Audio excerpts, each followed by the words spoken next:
Hello साथीहरू, स्वागत छ तपाईलाई यस भिडियोमा। आज चाहिँ मैले विशेष लोकसेवा तयारी गरेर बस्नुभएका साथीहरूको लागि चाहिँ केही आइक्यू क्वेसनहरू लिएर आएको छु। भिडियोलाई सक्दो सेयर गर्नुहोला, लाइक गर्नुहोला र यस्तै भिडियोको लागि चाहिँ चाहिन्छ भने कमेन्ट गर्नुहोला र साथै सब्स्क्राइब गर्न चाहिँ नबिर्सनुहोला भन्दै लेट्स स्टार्ट द भिडियो। अब सरसर्ती हामीले चाहिँ क्वेसन नम्बर 1 लाई हेरौँ है त। यहाँ चाहिँ रोमा 4 5 6 छ र कोलमा 4 3 5 छ र यसलाई चाहिँ हामीले किन अलगाएको भन्दा 23 19 चाहिँ ठुलो नम्बर हो। यसलाई अलगाउँदा चाहिँ हामी यसलाई क्याल्कुलेट गरेर चाहिँ यो संख्या चाहिँ निकाल्न प्रयास गर्छौँ। अब हेर्नुहोस्, यसलाई जोड्दा सम्भव छ छैन, सबै मल्टिप्लाई गर्दा सम्भव छ छैन। के गर्दा हुन्छ भन्दाखेरि यसलाई 4 5 20 20 मा 3 जोड्दा 23, ठीक छ। अनि त्यसैगरी यो ट्रिक चाहिँ सेकेन्डमा पनि अपनाउनु पर्यो। 5 त्यहाँ 15 15 मा 4 जोड्दा 19, त्यसैगरी अर्को 6 त्यहाँ 18 18 मा 2 जोड्दा 20। यो चाहिँ अप्सन कतिमा छ? सी मा छ। अप्सन सी को ठिक हुन जान्छ। अनि त्यसैगरी चाहिँ हाम्रो प्रश्न नम्बर 2 मा हेर्नुहोस् त, सबैलाई हामीले जोडौँ। 9 + 6 कति हुन्छ? 15 15 + 4 19। त्यसैगरी यसलाई पनि जोडौँ, कति हुन्छ? यसको लगभग 11 मा 9 जोड्दा 20 हुन्छ, 20 मा 8 जोड्दा 28 हुन्छ। त्यसैगरी यसलाई पनि जोड्दा 11 13 11 कति हुन्छ? 24 हुन्छ। सब लगभग 24 + 12 36 हुन्छ होला, 36 हुन्छ। त्यसैगरी हामी जति अहिले निकाल्यौँ नि त्यसलाई चाहिँ हामीले ठ्याक्कै डबल गर्ने। जस्तै यसको 19 को डबल कति हुन्छ? यो सबै जोड्दा 19 हुन्छ। 19 को डबल कति हुन्छ? 38। यहाँ चाहिँ 28 को डबल कति हुने भयो? 28 हुन्छ हैन। 28 को डबल 56। अनि यता चाहिँ सबै जोड्दा कति हुन्छ? बाहिरको हाम्रो लगभग कति भयो? 36 भयो। 36 को डबल कति हुन्छ? 72 हुन्छ। एन्सर ए को ठिक हुन जान्छ। अनि त्यसैगरी चाहिँ प्रश्न नम्बर 3 मा हेर्नुहोस् त, यहाँ 27 छ, यहाँ 1 छ, यहाँ 8 छ, यहाँ 216 छ, 64 छ, 125 छ, अनि 729 छ, 343 र यहाँ चाहिँ क्वेसन मार्क छ। यहाँ कति हो? मिसिङ नम्बर फाइन्ड आउट गर्नुपर्नेछ। अब यसलाई चाहिँ हामीले सबैलाई क्युब बनाएको है त। 1 को क्युब, 8 चाहिँ कतिको क्युब हो? 2 को क्युब हो। अनि 27 चाहिँ कतिको क्युब हो? 3 को क्युब हो। अनि 1 2 3, अब यो हेरौँ, 64 4 को क्युब, 125 चाहिँ 5 को क्युब र 216 चाहिँ 6 को क्युब। र यसै चाहिँ क्रमशः 1 2 3 4 5 6, अब 7 7 को क्युब 343 हो। अब चाहिँ हामीले पत्ता लगाउनु पर्ने छ यहाँ चाहिँ कति होला त? 1 2 3 गर्दै क्रमशः आएको छ भने चाहिँ हामी 8 को निकाल्नु पर्यो। 8 को क्युब कति हुन्छ? 512 हुन्छ। यसको राइट आन्सर 512 हुन गयो। अब त्यसैगरी चाहिँ प्रश्न नम्बर 4 मा हेर्नुहोस् त, यहाँ चाहिँ मिसिङ नम्बर यहाँ चाहिँ हामीले फाइन्ड आउट गर्नुपर्ने छ। कति होला त? 81 को स्क्वायर गर्नुहुन्छ भने यहाँ 6561 हुन्छ। यस्तै गरेर चाहिँ 3 को स्क्वायर कति होला? अरु कुनै सम्भव छ र अरु ट्रिक छैन। त्यसै कारणले गर्दा चाहिँ 81 को क्युब 6561 हुन्छ भने 3 को क्युब 9 हुन्छ। त्यसैले चाहिँ हाम्रो अप्सन ए सही हुन गयो। प्रश्न नम्बर 5 मा हेर्नुहुन्छ भने यहाँ चाहिँ ट्रायंगल हामीले पत्ता लगाउनु पर्ने छ। यसको लागि मैले एउटा ट्रिक ल्याएर आएको छु। अब यहाँ हेर्नुहोस् त, यो चाहिँ तल बेसमा छ नि, आधारमा यसलाई चाहिँ काउन्ट गर्नुहोस् त। 1 हुन्छ, यहाँ 2 छ, यहाँ 3 छ, यहाँ 4 छ। अब यहाँ 1 2 3 एन्ड 4 र यसलाई चाहिँ काउन्ट यसरी गर्ने। 1 यो 1 भइहाल्यो। 1 + 2 कति हुन्छ?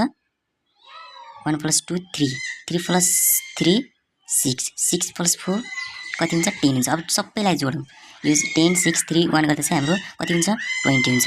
अब चाहिँ कसरी? अब 20 यति मात्र हैन है, यसलाई चाहिँ हामीले एउटा संख्या चाहिँ मिस गर्नु पर्यो अनि अर्को चाहिँ जोड्नु पर्यो।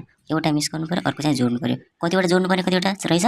6 र 1 कति भयो? 27। 20 मा 6 जोड्दा 26, 26 मा जोड्दा 27। त्यसैले चाहिँ हाम्रो एन्सर हुन गयो ए 27। त्यसैगरी चाहिँ अब हेर्नुस्, यहाँ कति छ? 130 65 68 34 र 37 छ। एकछिन आइडिया लगाउनुहोस् त, के गर्दा चाहिँ हामीले चाहिँ मिसिङ नम्बर चाहिँ पत्ता लगाउन सक्छौँ त। ए सरी, मैले चाहिँ अप्सन राख्न बिर्सेछु, तर खैर केही छैन, हामी यसलाई सोलुसन गर्ने नै छौँ। अब हेर्नुहोस् त, यसलाई कसरी सोलुसन गर्ने होला? यहाँ हेर्नुभयो भने 130 को आधा कति हुन्छ? 130 लाई 2 ले भाग गर्दा कति हुन्छ? 65। यसलाई 2 ले भाग गर्दा 65 हुन्छ। अनि फेरि सिधै यसलाई छोडेर यहाँ जाम। अब 68 लाई 2 ले भाग गर्नुभयो भने कति हुन्छ? 34 हुन्छ। अनि फेरि 37 लाई 2 ले भाग गर्दा कति होला त? पक्कै पनि 18.5 हुन्छ। एन्सर चाहिँ हाम्रो कति हुन गयो? 18.5 हुन गयो। त्यसैगरी चाहिँ हामी प्रश्न नम्बर 7 तर्फ लाग्छौँ। यहाँ चाहिँ अलिकति अल्मल्याउने, अलि बढी चाहिँ अल्मल्याउन सक्छ तपाईहरुलाई, तर एकदम सजिलो छ। यसको डिफरेन्स गर्दा पनि सम्भव छैन। 78 56 फेरि 56 30 यो सम्भव छैन। हामीले चाहिँ भाग गर्दा पनि सम्भव छैन। अब के गर्दा होला?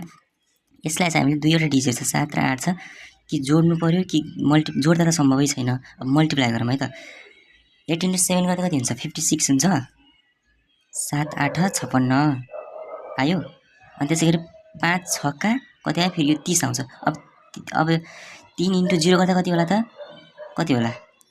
0 है, 0। यसको एन्सर कति रहेछ? 0 रहेछ। अब प्रश्न नम्बर 8 मा हेर्नुहोस्। प्रश्न नम्बर 8 मा चाहिँ यहाँ पनि मिसिङ नम्बर चाहिँ हामीले पत्ता लगाउनु पर्ने छ।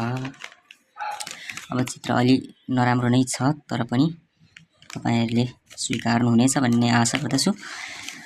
अब यो चाहिँ हेर्नुहोस् त, यसलाई चाहिँ हामीले सबैलाई जोड्दा पनि सम्भव छैन, सबैलाई गुणन गर्दा पनि सम्भव छैन। सीमित ठाउँलाई यो र यो गुणन गर्दा पनि सम्भव छैन। तर सीमित हामीले चाहिँ एउटा कन्सन्ट्रेट भएर हेर्दा चाहिँ 5 × 7 गर्दा कति हुन्छ 35 हैन। 5 7 35 35 प्लस 8 8 64 गर्दा कति हुन्छ 49 आयो त। अब यति गर्दा भएन, हाम्रो सेकेन्ड फिगरमा पनि त्यही ट्रिक चाहिँ युज भएको हुनु पर्यो, नत्र त पक्कै पनि मिल्दैन। अब हेरौँ है त, हामी यहाँ चाहिँ हामीले के गरेका थियौँ 7 5 35 यो र यो अनि यो र यो चाहिँ मल्टिप्लाई गरेर चाहिँ जोडेका थियौँ। अब यसै गरी यहाँ पनि ट्रिक त्यही अपनाऊ है त। 9 6 54 3 त्यहाँ 9।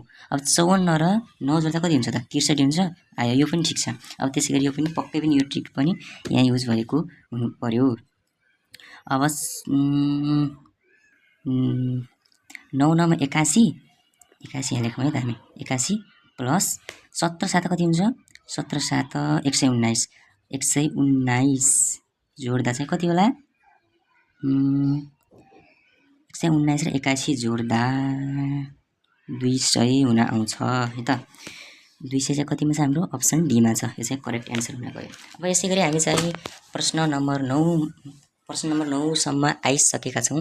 कृपया भिडियोलाई चाहिँ अहिलेसम्म हेर्नुहुन्छ भने लाइक गर्नुहोस्, सब्स्क्राइब गर्न नबिर्सनु होला र भिडियोलाई अन्तिममा गएर चाहिँ साथीहरूलाई चाहिँ सेयर पनि गरिदिनु होला भन्ने आशा गर्दछु। तर कृपया सब्स्क्राइब गर्न भुल्दै नभुल्नुहोला, ताकि यस्तै भिडियो चाहिँ म लिएर आइरहनेछु। अब हेर्नुहोस् त प्रश्न नम्बर 9 मा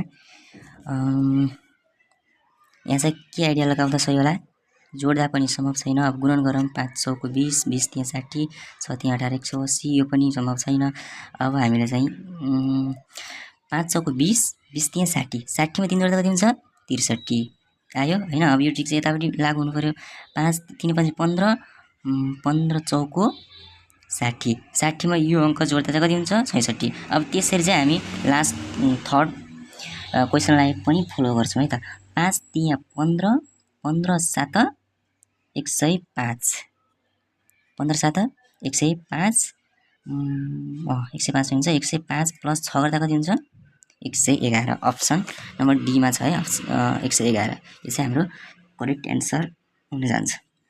अब त्यसै गरी हेर्नुहुन्छ भने तपाईँ के प्रश्न नम्बर 10 मा अब यसको चाहिँ कति होला चाहिँ यो चाहिँ तपाईहरुले कमेन्टमा बताउनु होला। म यसको चाहिँ रिप्लाई तपाईहरुलाई अवश्य दिनेछु करेक्ट एन्सरको।